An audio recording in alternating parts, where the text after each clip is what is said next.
بلدیہ بستی میں قابل احترام اساتذہ نے ہم نے آپ کو بتایا تھا کہ محکمہ تعلیم میں جہاں ان کے ساتھ لوٹ مار کی جاتی ہے، پیداگیر افسران ان کو چھوڑتے نہیں ہیں، لیکن وہ پھر بھی کوشش کرتی ہیں کہ ساری لوٹ مار اور بھتاگیری کے باوجود بھی اپنی صلاحیتوں کا کھل کر اظہار کریں۔ اور یہی وجہ ہے کہ بلدیہ بستی محکمہ تعلیم میں قابل احترام اساتذہ اپنے طلباء و طالبات کو نصابی غیر نصابی سرگرمیوں میں مصروف رکھتے ہیں۔ اور یہی وجہ ہے کہ ہم نے گزشتہ روز بتایا تھا کہ sir Agha Khan English medium school Gulberg town میں یقینی طور پر نمایاں امتحانی نتائج دے کر کامیابی حاصل کی تھی۔ اسی طرح بلدیہ بستی کے نارتھ آباد زون کا بھی رزلٹ متاثر کن رہا اور یہاں تقریباً 64 سے زائد طلباء و طالبات نے نمایاں کامیابی حاصل کی تھی۔ A1 گریڈ میں 5، A گریڈ میں 16، B گریڈ میں 36، C میں 17 اور D میں 1 طلباء و طالبات نے نمایاں کامیابی حاصل کی۔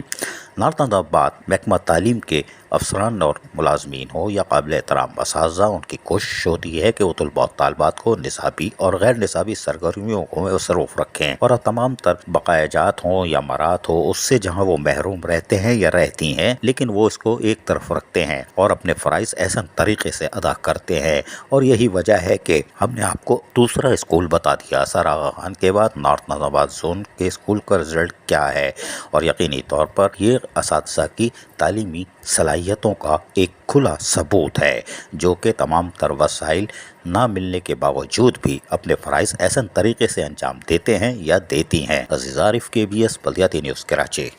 ایسی ہی خوبصورت ویڈیوز فیوچر میں حاصل کرنے کے لیے ریڈ بٹن پر کلک کر کے اور بیل آئیکن کو پریس کر کے ہم سب کے سبسکرائبر بننا مت بھولیے۔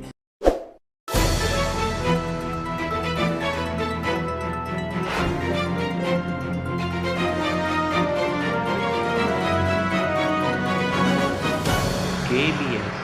بلدیاتی نیوز۔